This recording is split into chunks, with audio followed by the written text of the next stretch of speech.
In the United States of America, there are a select few prisoners whose names strike fear in the hearts of even the world's hardest and most depraved criminals. One of the very worst is inmate Casey Pigge.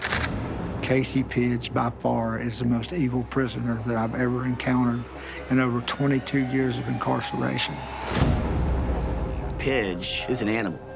Casey Pigge is the most dangerous person that I've ever prosecuted. Look at the history of carnage and wrath that he's left in his wake. Pidge savagely murdered his ex-girlfriend's mother and left her corpse to burn. Can you imagine killing somebody with a box cutter? My mom's not here, well, you don't deserve to be here either. He was a serial killer, and he was never going to stop. Even behind bars, Pidge's lust for killing knew no bounds. I've never seen someone take their time and torture someone for fun. Casey actually murdered a civilian, fellow inmates, and attempted to murder a correctional officer. Everybody who comes in contact with Casey Pigge is in danger. Casey Pigge is our Hannibal Lecter.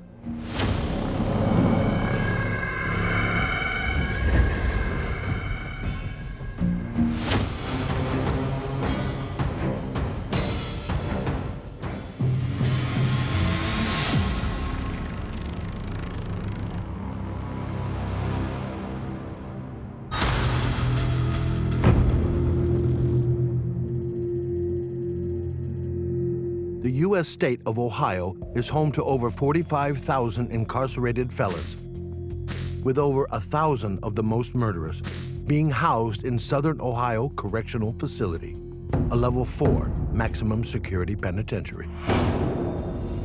Only your most violent offenders end up in this prison. It's the prisoners who are assaultive to staff. They assault, if not kill, other inmates. There's just really nothing left to do with them. Essentially, you tried everything else. The inmates there have no contact with each other. They're at the 24-hour lockdown facility. It's complete separation and complete isolation. It's about as tough as you can get in Ohio.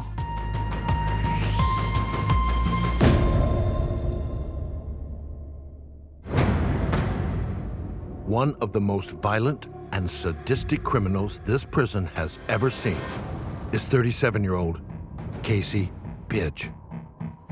The best way to describe Casey Pigge would be to be like the Joker.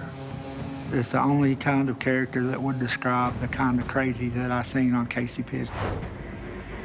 The only reason that he has not been put to death is because he understands the system well enough to manipulate it. I have been locked up with some notorious criminals. I was in a pod with Whitey Bulger. I was in a pod with the Somali pirate from the Captain Phillips movie. And none of these guys was I ever scared of them. I'm scared of Casey Pigge. Pidge has an unquenchable lust for killing. He's been able to kill people while he's in custody. This is a guy that's committed to murder as many times as he can.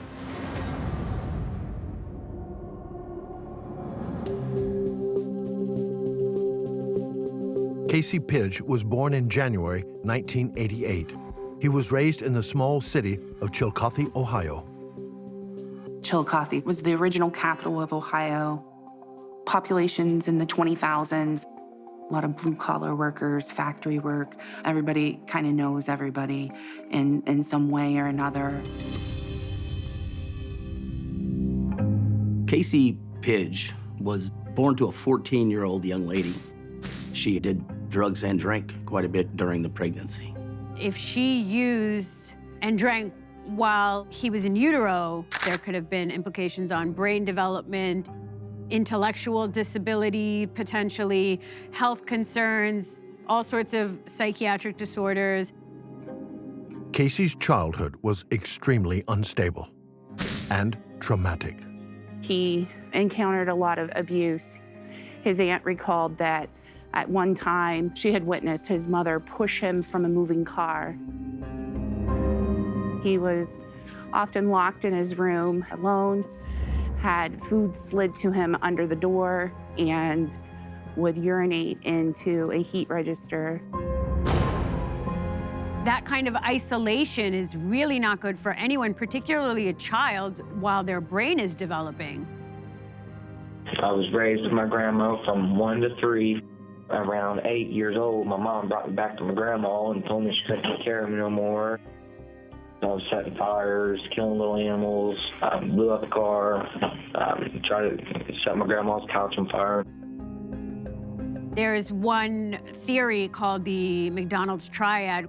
It talks about 3 red flags when it comes to developing psychopathy as an adult. And those 3 red flags are bedwetting, arson or fire setting, and cruelty to animals. So, red flag. Pidge's behavior spiraled out of control.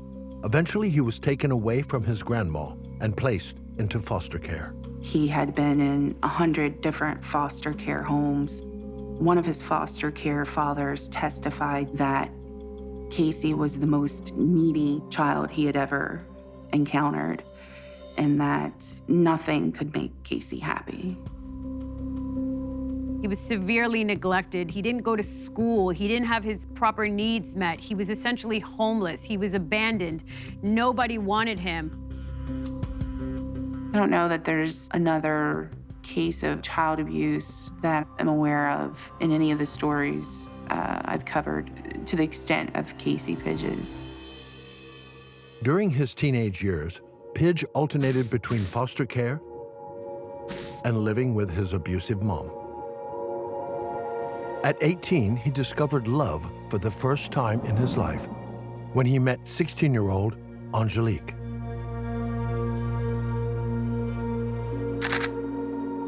I'm Angelique. I am the ex-girlfriend of Casey Pigge.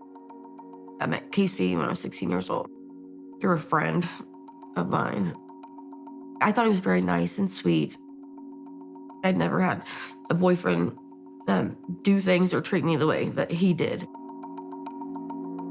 Coming to my work and surprising me and getting me flowers. He was just so kind and caring. I was just drawn to him, like I wanted to be around him 24/7. But just 2 weeks into their romance, Pidge was arrested and sent to jail. It was the first time he was ever in prison. He was charged with receiving stolen property and breaking and entering for taking a golf cart. Pidge's crime doesn't seem to have a function other than committing the crime in and for itself.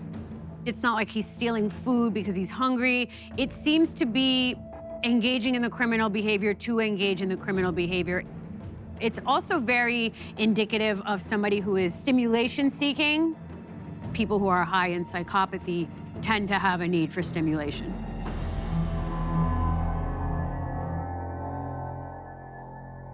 When Pidge was released just over 5 months later, prison appeared to have changed him. He just became different. He started drinking a lot, and that would make him very mean. I would do just like the smallest little things, and it would just make him like super mad. And I was definitely scared. Fueled by alcohol, Pidge's abusive tendencies rapidly worsened. He would accuse me of things that I obviously didn't do, and being just rough with me. Despite Pidge's abusive behavior, Angelique soon became pregnant. It seemed like because I was pregnant, he was more abusive physically and would make me do drugs. He made me drink alcohol, and I was pregnant. I would drink so much that I would end up throwing up. He would still make me drink after that. I tried leaving a couple of different times. Each time, it was always the same thing each time. He would be good at first, but he always end up doing it again. Forcing her to take drugs and alcohol while she's pregnant add another level of sadism, because he's not just negatively affecting her, he's also negatively affecting his child. His ability to exert control is about also the unborn child. 7 months into her pregnancy, Pidge tried to strangle his girlfriend. I just remember him putting his hands around my throat and me waking up on the floor. I didn't know where I was at first. That was scary. We went to the cops and made a report about it. And so he did go to jail, but for 30 days. That wasn't very long. Casey Pigge lived with Angelique and her mom, Rhonda Summers. Me and my mom were close. I told her almost everything. She loved dancing in her room. I'd catch her singing and dancing to the Backstreet Boys. She was my rock and my best friend. She allowed Casey to stay with us. She would give him words of encouragement, kind of like a mother figure. This is her daughter, and her daughter is pregnant with his child. So there must have been a sense of hope that he would see that there's potential for a nurturing and caring family, that maybe he could change, maybe he could be a better human being. In February 2008, Angelique and Pidge's baby was born. They moved into their own place just a few doors down from Rhonda. Angelique was feeling hopeful. He was doing things to show me that he had changed, and he bought our daughter a crib. And he was working with his uncle, and he seemed like he was doing good for himself. But just like before, Pidge's good behavior didn't last long. He was wanting to steal my mom's car, and he said something about knocking her out to steal it, and I was like, no, don't touch my mom. Leave my mom alone. Every time I told my mom the crazy things he was saying and wanting to do, just reassured me, like, don't worry, it's gonna be okay. He's not gonna do that. It adds a layer of complexity when you realize that he wants Angelique to commit crimes. The reason for that is because that would have him exert even more control over Angelique, because he would be almost the only one with this knowledge. It would have them kind of in a Bonnie and Clyde situation, where if I'm guilty, you're guilty as well. In September 2008, Angelique left their 6.5-month-old baby alone with Pidge, while she went a few doors down to collect some bedding from her 52-year-old mom. I think I was gone maybe at the most 10 minutes. When I came back, our daughter was on the floor, crying. So I go over to pick her up, and I noticed she had some blood speckles or spots on her nose and had a bruise. She wouldn't drink her milk. She would try to, but she couldn't because she couldn't breathe. That freaked me out. And I asked him, like, what happened? What did you do? And he said, nothing. That's when I was like, I'm done. Pidge was abused, was neglected, was deprived of a lot of things, had a really unstable home life, and then started engaging in criminal activity at a very young age. You put all of that together, and it would not be a far stretch to believe that he was hurting his child. Angelique rushed her 6.5-month-old daughter to the hospital. She was checked over and given the all clear, but kept in for observation as a precaution. The following day, in need of a change of clothes, but fearful of running into Pidge, Angelique asked her mom to bring some from the family home, while she took a shower at her aunt's. If I could just go to my aunt's house and take a shower, and then my mom just bring me clean clothes. You know what I mean? I was like, can you please hurry, because I want to get back to the hospital to be with my daughter. Said she didn't mind, and I was like, Mom, please be careful. Rhonda was taking an unusually long time. So Angelique tried calling her. It just kept ringing and ringing and ringing and ringing, and then she wouldn't answer. So I'm like, okay, she's on her way then. Meanwhile, a call had come into the emergency services in Chillicothe, reporting an apartment building on fire. Reporter Jonna Eisen arrived on the scene. I remember being in the parking lot out here and watching as firefighters went in. There was neighbors, of course, out and about, standing and watching. Angelique's phone began to ring. Next thing I know, my brother's calling me and telling me that my apartment's on fire and they don't know where my mom is. I ran nonstop. I didn't stop, take a break to breathe. By the time I got there, they had already put the fire out, but they couldn't find my mom.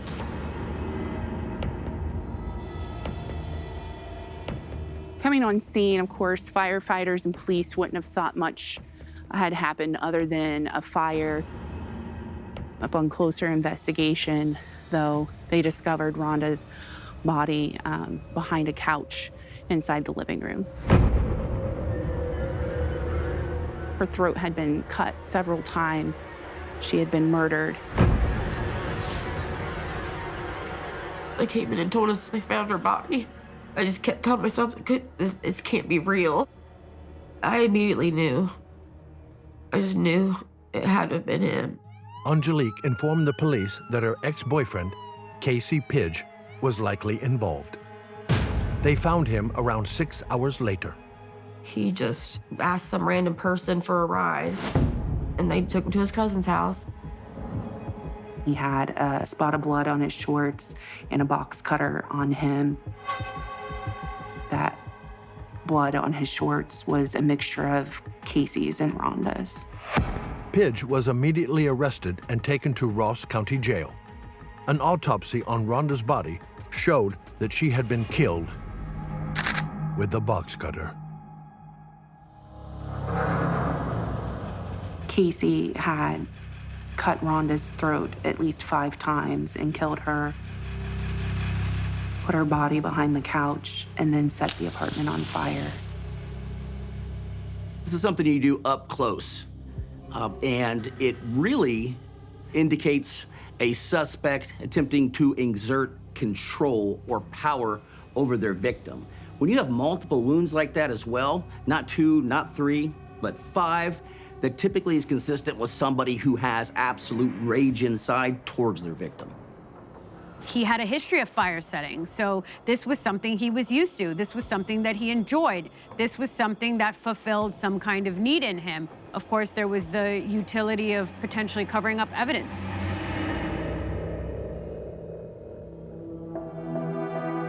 When we discovered from the police later that this, in fact, had been a murder that was then covered up by a fire, it was quite a surprise. Chillicothe is a pretty small town. The community is always kind of taken aback when someone is murdered because it doesn't happen that often. I wanted to kill him. I wanted to do to him what he did to my mom. Not only did I lose my mom, but I lost my home. My mom was a good person, so sweet and kind and caring and giving. I blame myself. If I would have been home, then maybe she'd still be alive. Investigators spoke with Pidge, who revealed his motive for the murder of his ex-girlfriend's mom. Casey had felt that Rhonda was preventing him from having a happy life with Angelique and their daughter. His plan was to murder Rhonda, and then they could be a happy family together. And his thought process was that they could go off to Texas, where his mother was living, and then they could kill his mom. I believe that he saw Rhonda as a potential threat to his relationship, to his ability to control, to his abuse, to his sadism. He wanted to engage in evil, and Rhonda was just the perfect victim.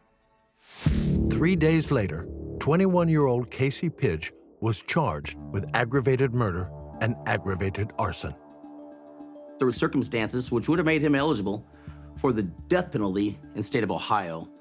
However, somebody who is possibly going to receive or could receive the death penalty has to take an IQ test. There are many federal judges that are unwilling to impose the death penalty against a defendant who has an IQ below 70, and Casey Pigge was 2 to 3 points lower than that. That's so easy for anybody to fake their IQ test. And he's already faked so many other times, like to get Social Security and to get things that he wants. The prosecution instead pursued a sentence of life without parole. After pleading guilty, Pidge's sentencing hearing began just over a year later in November 2009. In court, he was just sitting there facing, straight. I don't think he seemed remorseful at all. I just had nothing but hate. Nothing but pure hatred for him. Pidge's attorney's line of defense focused on his childhood. The sentencing hearing was very disturbing, hearing all the things that Casey had been through growing up. Since I was 15, I went back to my mom again, and Mom told me to take off all my clothes in front of my friends, bit me on the forehead, threw me down the stairs, beat me with a big wooden spoon. The judge said that it was the most egregious case of child abuse he had heard in his 16 years as a judge. That doesn't mean that you can just murder somebody. After a 4-hour hearing, Casey Pigge was sentenced to 41 years in prison.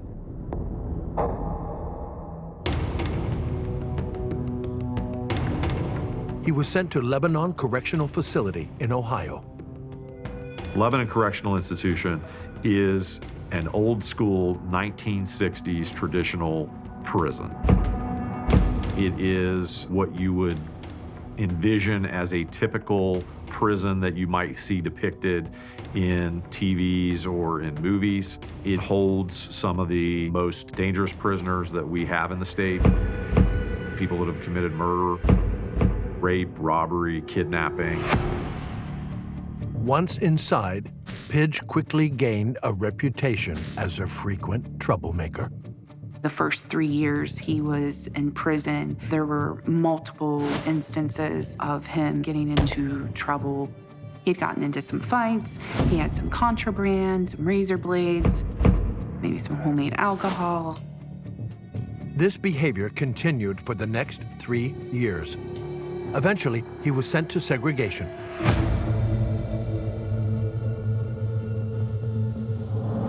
The segregation cells at Lebanon were made of cinder blocks and had a couple bunks in them.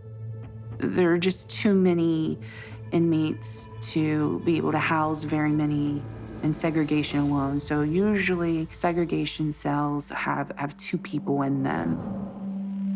After a month alone, Pidge was given a cellmate, Luther Wade. Luther Wade was 26 years old and serving a 10-year sentence for aggravated burglary. There was a fairly sizable hole in the wall of Casey Pigge and Luther Wade's cell that led into an adjacent cell. The cinder block had been pulled out of the wall that actually allowed Casey Pigge to travel back and forth to play cards with the inmates that were in the adjacent cell. The hole in the wall where the cinder block was missing was covered by a scrapbook of magazine pages that Casey Pigge had pulled out. Pidge and Wade were cellmates for just a single day. Casey Pigge told Luther Wade that he wanted to show him some type of a card game magic trick. He wanted him to be blindfolded with a sheet that they had in the cell, and that he should count to 15. Luther Wade began to count, and once he got to the number 5, Casey Pigge retrieved the cinder block, which had been underneath the bed, and he began to smash Luther Wade in the side of the head. This went on for several minutes, and Pidge would actually pause in between segments of the assault to look for signs of life. If he felt that Luther was still alive, he's continued beating him with a cinder block in the head. After he was convinced Luther was gone, he placed his body in the lower bunk of the cell. There's a correction officer who was doing rounds when Casey hollered out to him and said he had killed his cellmate. At first, the corrections officer didn't believe him, but then looked in and saw a pool of blood under Luther Wade's bed. To murder this person by pretending we're going to do a magic trick and then kill you with a cinder block, that takes a lot of planning and calculation. So it makes you wonder how somebody with a low IQ was that criminally savvy. Pidge was secured and immediately taken to an interview room to be questioned. Luther Wade was rushed to the hospital, where he was pronounced dead. I was the county prosecutor responsible for investigating and prosecuting the murder of Mr. Wade by Casey Pigge. Prison officials escorted us to the cell. As I looked in, the two things that quickly stood out to me were the blood all over the cell, as well as this large hole in the wall. I had never seen this level of brutality in one of our prison murders. The only type of person that can do that is somebody that has zero regard for human life.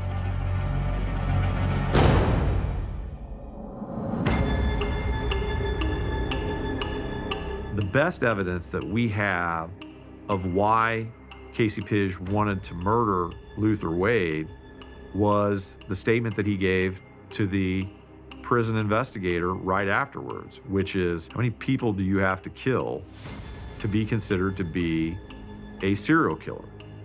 And the hair on the back of my neck stood up, because that told me that this was intentional, this was done with prior calculation and design. Casey Pigge is our Hannibal Lecter.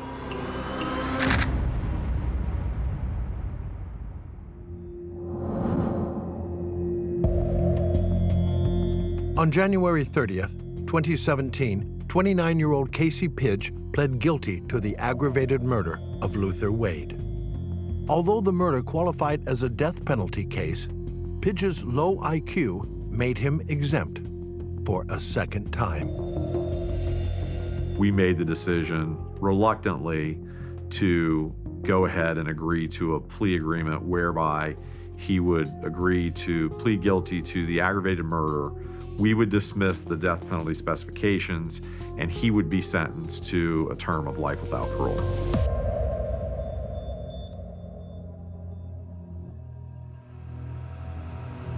Just 2 days after his plea hearing, Pidge was being transported back to prison from court when his insatiable lust for killing overcame him once again.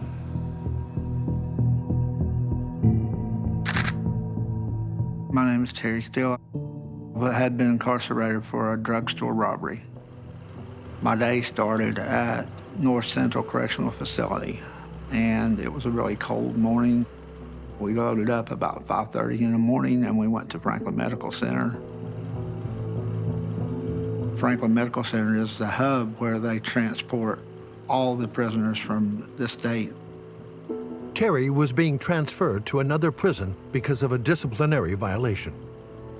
Whilst at the medical center, he was loaded onto a prison bus with Casey Pigge, someone he'd never come across. until now. I think there was about 12 or 13 people on that bus that day until the bus was full.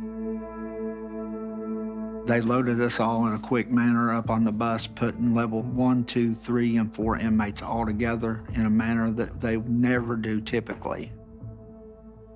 It was obvious that they were in a hurry to get back because we were probably 2 hours late leaving the hub that day. The inmates were not told where to sit on the transport bus. They just got to sit wherever. Casey, he was the highest security risk, and he was seated the furthest away from the correction officers. Terry has returned to the road the bus was driving along that day. We were on the bus and everybody's laughing and joking, and it just looked like a normal day on the bus going to a prison transport. I was loaded about 4 seats from the back of the bus, and Pidge was located right across from me.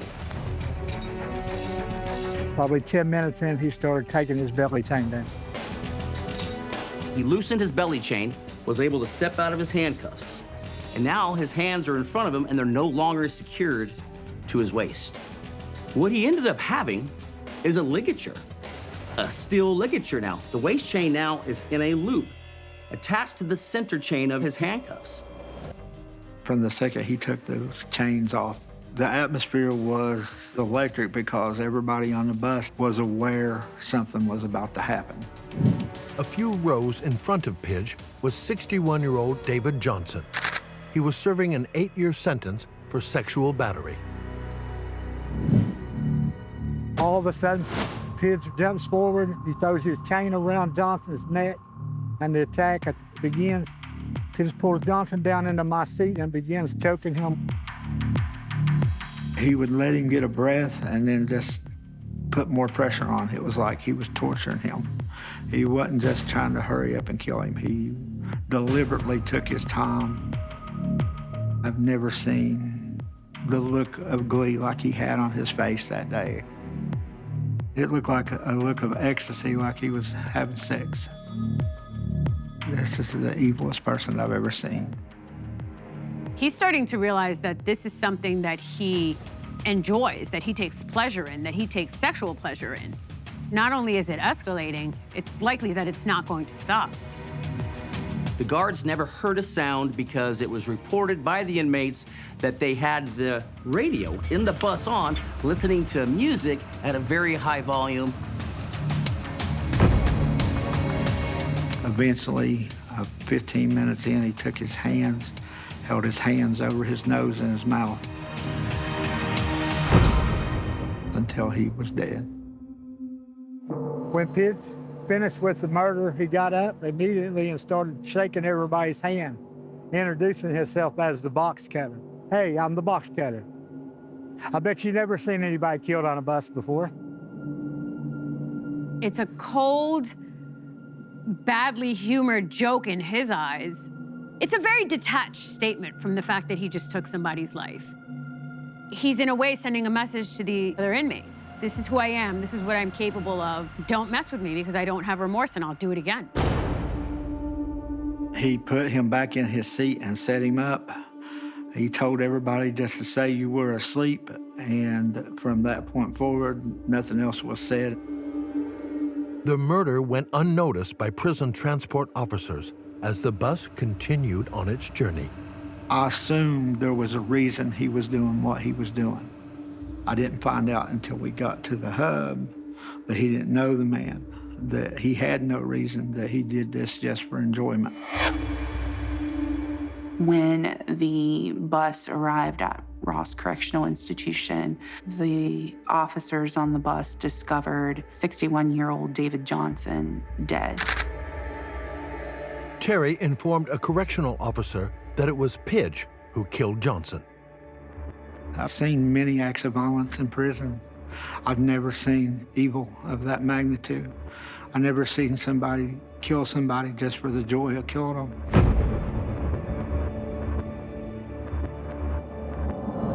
even after having pled guilty to Luther Wade's murder, knowing that he was about ready to be sentenced to life without parole for that murder, he is able to carry out yet another murder while incarcerated. It just made me sick to my stomach. Pidge was placed into ADSEC, or solitary confinement, this time completely alone. Now with a third brutal murder to his name. When he appeared in court for killing his cellmate, the security was unprecedented. I've never seen that level of a showing of force, that level of a showing of manpower in the immediate proximity to a defendant ever before. Casey Pigge was sentenced to life without the possibility of parole for the murder of Luther Wade. 8 months later, Pidge was sentenced for the bus murder of David Johnson, following a guilty plea. Again, security was tight. The prosecutor was concerned he would kill again, so she had requested that he be brought in by a SWAT team. He was smiling, laughing, very much seemed to be enjoying all this attention. Pidge was given another 25 years to serve on top of his existing sentences. Adding 25 years to somebody who's already going to die in prison with a life sentence is completely inconsequential. So you even wonder, what is the point? Why does the justice system go through with it? Maybe it's to get justice for the victims. You know, that's very important. But it's inconsequential to Pidge.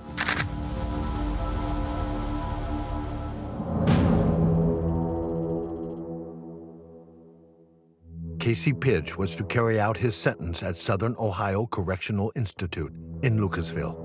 He was placed into permanent administrative segregation, but even that would not be enough to stop this killer. At this point, he cannot be in general population because he's displayed time and time again that he's a murderer. He's now a serial killer. There was a letter that he'd written another inmate that indicated he was gonna catch him another one. You'll see, and signed the letter, Love Box Cutter.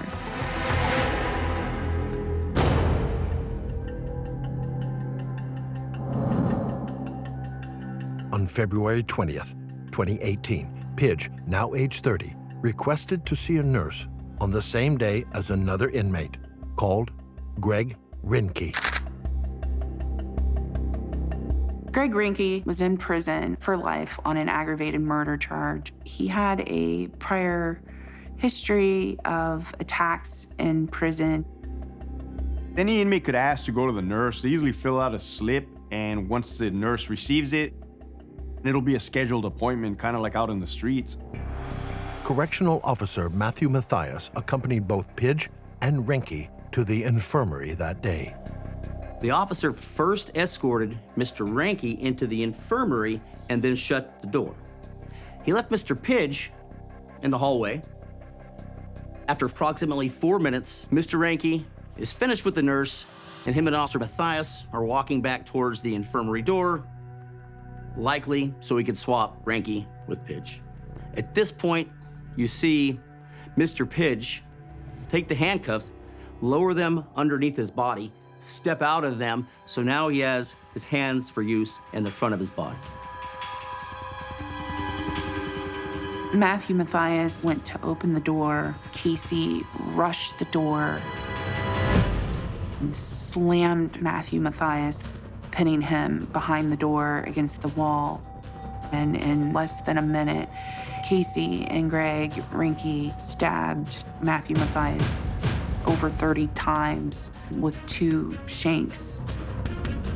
He was able to make 2 shanks out of the metal in his cell bunk and ultimately carried out his attack on Officer Mathias. So the nurse hit the red alert button, which notified others at the prison that there was a serious incident happening.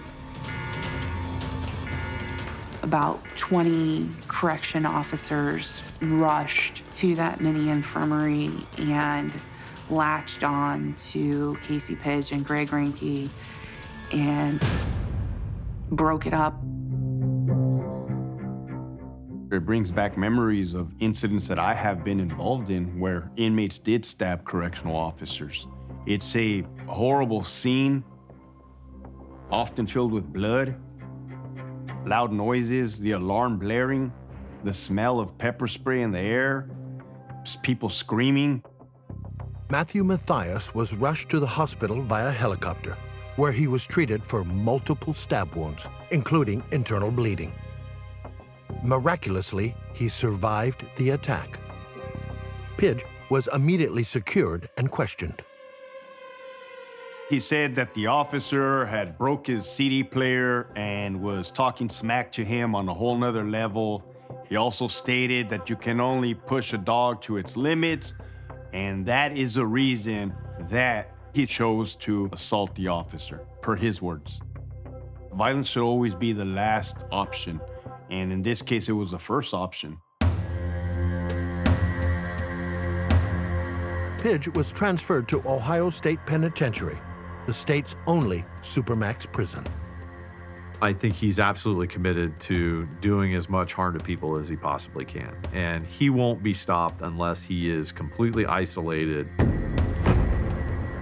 There is nothing that you can do from a security standpoint and have him around other inmates at any point in time, or else he's going to try to kill them. Pidge's sentencing for the attack on Matthew Mathias took place on April 17th, 2019. Casey Pidge pleaded guilty in court and tried to allege that there are two sides to every coin, and that he tried to claim that he previously had been egged on to attack inmates. Officials looked into that and said that there was no evidence of that. Avoiding execution yet again, Pidge was sentenced to 32 years. I was angry on so many levels and for so many different reasons, because from my perspective, Casey Pigge should have been strapped down and executed. Pidge's actions that day changed my life forever. It changed the way I looked at the world. Never knew that somebody could be that evil. My mom, she was my everything. Absolutely everything. I always imagined her growing older with me and see my kids grow up.